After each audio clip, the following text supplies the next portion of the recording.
नमस्कार, वैश्य व्यापार न्यूज में आपका स्वागत है। मैं हूं आपके साथ मेघा वर्मा। पटना से राजन कुमार राज और धीरज कुमार गुप्ता की रिपोर्ट के मुताबिक रौनियार वैश्य समाज संगठित होकर अपने दम पर राजनीतिक, आर्थिक और अन्य अधिकार हासिल करेगा। रविवार को बापू सभागार में अखिल भारतीय रौनियार वैश्य महासभा के शताब्दी समारोह में सह राजनीतिक अधिकार महासम्मेलन में नेताओं ने कहा कि अभी रौनियार समाज में शिक्षा, सामाजिक और आर्थिक स्थिति के स्तर पर काफी सुधार की आवश्यकता है। अध्यक्षता महासभा के राष्ट्रीय अध्यक्ष सह पूर्व डीजी पुलिस अशोक कुमार गुप्ता ने की। सम्मेलन के मुख्य अतिथि नेपाल के सांसद हरि नारायण प्रसाद रौनियार ने कहा कि भारत से ही रौनियार समाज के पूर्वज व्यवसाय करने नेपाल गए थे। दोनों देशों के रौनियार भाई एकजुट होकर शिक्षा, स्वास्थ्य और आर्थिक विकास से एक दूसरे की मदद कर सकते हैं। वैश्य व्यापार न्यूज चैनल के रिपोर्टर ने राष्ट्रीय अध्यक्ष अशोक कुमार गुप्ता से जब इस बारे में बातचीत की तो उन्होंने क्या कहा, आइए जानते हैं। आखिर रौनियार समाज ये दो गुट में बट गई है। एक 23 तारीख को महासभा हुआ था, इसके बारे में सर बताइए। कोई दो गुट नहीं है, सभी हमारे हैं और उनकी संख्या बहुत कम है। आप देख रहे हैं यहाँ जन सैलाब रौनियारों का, यही मुख्य धारा है। दो चार बंधु यहाँ वहाँ उनको भी हम मना लेंगे। नहीं सर, 23 तारीख के सर डेट में 23 तारीख के डेट में भी हेमंत गुप्ता जी को राष्ट्रीय अध्यक्ष बनाया गया हुआ था सर। उसकी कोई वजूद नहीं है। राष्ट्रीय अध्यक्ष पूरे देश ने हमें चुना। जी जी। 650 वोट बनारस में हमें मिले आजीवन सदस्यों के। उनके पास तो 10 वोट भी नहीं है और हमारा 3 साल का कार्यक्रम है, कार्यकाल है। तो वो लोग सब फर्जी, वो गलत है, वो बिल्कुल गलत, गैर कानूनी, असंवैधानिक है। तो आज के सभा में अति पिछड़ा या सीट जो है वो आप सर दिलवा पाएंगे इस महासभा में?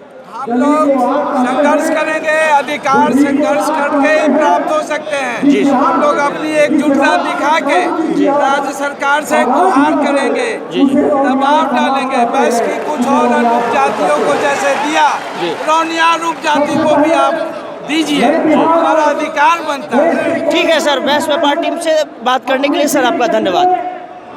धन्यवाद। महासभा के राष्ट्रीय अध्यक्ष अशोक कुमार गुप्ता ने रौनियार समाज समेत वैश्यों के कुछ उपजातियों को समाज के पिछड़ा वर्ग में शामिल करने और आरक्षण की मांग सरकार से की।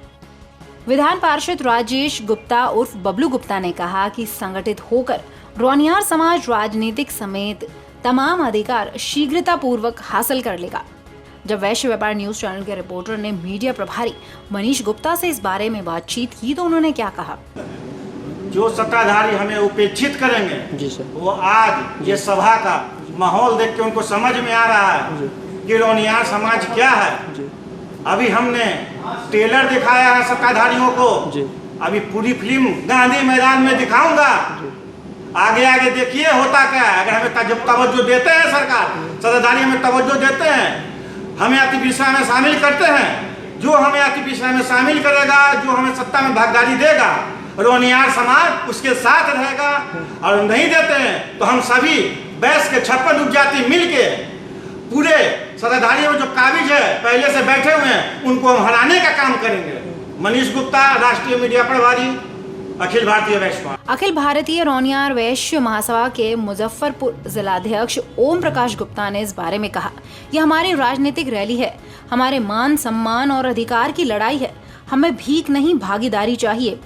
वैश्यों की आबादी पूरे भारत में 26% है, फिर भी राजनीतिक भागीदारी ना के बराबर है। अब हमें जो राष्ट्रीय पार्टी हो या क्षेत्रीय पार्टी हो, रौनियार वैश्य एवं वैश्य समुदाय को मान सम्मान टिकट देने का काम करेगी, उसी पार्टी को रौनियार समाज और वैश्य समाज वोट देगा। अब हम लोग किसी पार्टी के बंधुआ मजदूर नहीं हैं, हम सब एक हैं और एक रहेंगे। जब इस बारे में वैश्य व्यापार न्यूज चैनल के रिपोर्टर ने कोषाध्यक्ष भोला गुप्ता से बातचीत की तो उन्होंने क्या कहा। मेरा नाम भोला प्रसाद गुप्ता है जी। इस कार्यक्रम के कोषाध्यक्ष है और जो हम लोगों का ये कार्यक्रम अभी चल रहा है, ये सारे रौनियार को एक प्लेटफॉर्म पर लाने के लिए चल रहा है। जो हमारे भाई हमसे विचुक्त हैं, इधर उधर चले गए हैं, राजनीतिक ताकत नहीं दिखा पाते हैं, उसको दिखाने के लिए हम लोगों ने ये प्रोग्राम किया है। और साथ साथ हमारा 100वां साल इस संस्था का पूरा हुआ, इसके लिए हम लोगों ने शताब्दी समारोह के रूप में इसको आयोजित किया। सर, जो आज बापू सभागार में जो प्रोग्राम जो हो रहा था उसमें अति पिछड़ा का भी चर्चा हुई, क्या ये अति पिछड़ा में हो सकती है क्या ये? जी जी, ऐसा है कि और बैच में जैसे तेलू हैं, तेली हैं, कानू हैं, बहुत सारे जो हैं अति पिछड़े में शामिल हो गए हैं। तो हम भी बैच हैं, हम भी चाहेंगे कि उस श्रेणी में हम भी आए, हमको भी वो फायदा मिले। 1%, 2% से सरकार बनती या बिगड़ती है। हम लोगों का वोट जागरूक वोट है। हम लोग 4% से 5% वोट ट्रांसफर की मादा रखते हैं। जो दल पार्टी हमारा सम्मान करेगा वही देश पर राज करेगा, ये हमारा नारा है।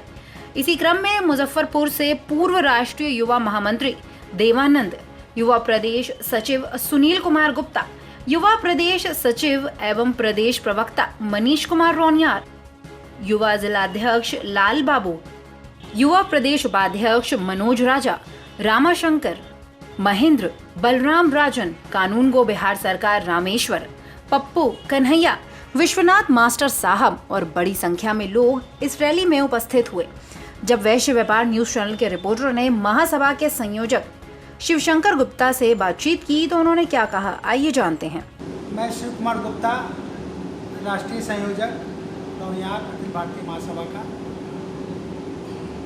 आज इस कार्यक्रम करने का एक ही उद्देश्य था कि जो हमारे रोनियार समाज के वैश्य उपघटक दल लोग जो हैं, जो हम लोग को नगण्य के रूप में समझते थे, आज मैं उसको एक झांकी प्रस्तुत करके दिखाया हूँ कि ये वो झांकी है। बाकी खेल तो बाकी है। गांधी मैदान में भी रोनियार महासम्मेलन करके अखिल भारतीय राष्ट्रीय अध्यक्ष के नेतृत्व में होगा। रोनियार अपने वैश्य समाज में भागीदारी देना पड़ेगा रोनियार समाज को। साथ साथ राजनीतिक दल जो हमको बार बार अपेक्षा की दृष्टि से देखता है। जदयू व्यवसायिक प्रकोष्ठ के प्रदेश उपाध्यक्ष शिव गुप्ता ने कहा कि बिहार में 40 लाख और देश में 1.5 करोड़ आबादी रोनियार समाज की है। आबादी के अनुपात में सभी प्रमुख दलों को रोनियार समाज को टिकट देना चाहिए। उन्होंने कहा कि रोनियार औषधि टीम ने भी इस आयोजन में अहम भूमिका निभाई है। भोला गुप्ता ने कहा कि महासभा का संगठन पूरी मजबूती से काम कर रहा है। वहीं मनीष गुप्ता ने कहा कि समाज के निर्धन छात्र छात्राओं को स्कॉलरशिप देने में समाज के सामर्थ्यवान लोगों से सहयोग की अपील की गई है। समारोह के दौरान एक स्मारिका का विमोचन भी हुआ। इस मौके पर एडवाइजरी बोर्ड के सदस्य विजय कुमार गुप्ता, वैश्य महासम्मेलन के प्रदेश अध्यक्ष डॉक्टर जगन्नाथ गुप्ता, बिहार इकाई के प्रदेश अध्यक्ष कामेश्वर प्रसाद गुप्ता, MLC बबलू गुप्ता मोतिहारी, राम प्रसाद गुप्ता, लाट साहब, कमल, विनोद प्रसाद गुप्ता, पारस गुप्ता, योगिंदर प्रसाद गुप्ता, शिवशंकर गुप्ता, प्रमोद कुमार गुप्ता, प्रवक्ता रोनियार वैश्य महासभा दीपक कुमार, राजू, राजपाल गुप्ता, मीडिया प्रभारी मनीष गुप्ता, राजू, हेडरी ऑनसोन, राजकुमार गुप्ता, रमाशंकर गुप्ता, विशाल आनंद युवा अध्यक्ष, आशा देवी, सीमा गुप्ता, नीलम गुप्ता, राजपाल गुप्ता, ओम प्रकाश गुप्ता, विजय कुमार गुप्ता, रघुनाथ गुप्ता, मदन प्रसाद गुप्ता, श्रवण प्रसाद गुप्ता, सुबोध गुप्ता, जवाहर प्रसाद गुप्ता, वरीय उपाध्यक्ष रमाशंकर गुप्ता,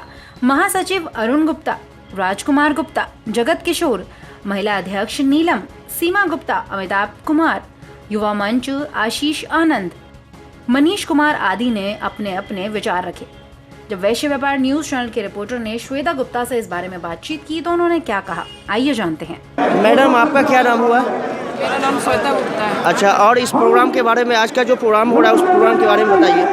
शताब्दी वर्ष समारोह का हम लोग यहाँ आयोजन किए हैं और आगामी जो लोकसभा का चुनाव है उसमें हमारे जो राष्ट्रीय अध्यक्ष महोदय सिटी से उम्मीदवार है, भावी उम्मीदवार है, उनको भारी मतों से हम लोग जिताने का हम लोग यहाँ पर आह्वान कर रहे हैं। और चुनाव का प्रचार प्रसार भी एक तरीके से यहाँ और पटना साहिब से वो चुनाव लड़ने वाले हैं, तो भारी मतों से उनको विजयी बनाने के लिए यहाँ एक शंखनाद आप कहेंगे कि आज हम लोगों ने किया है।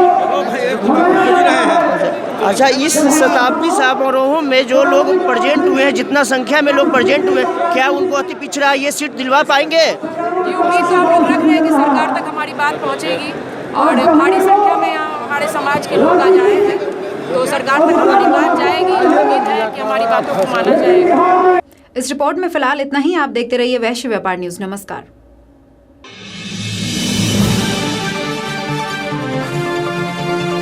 जय हिंद।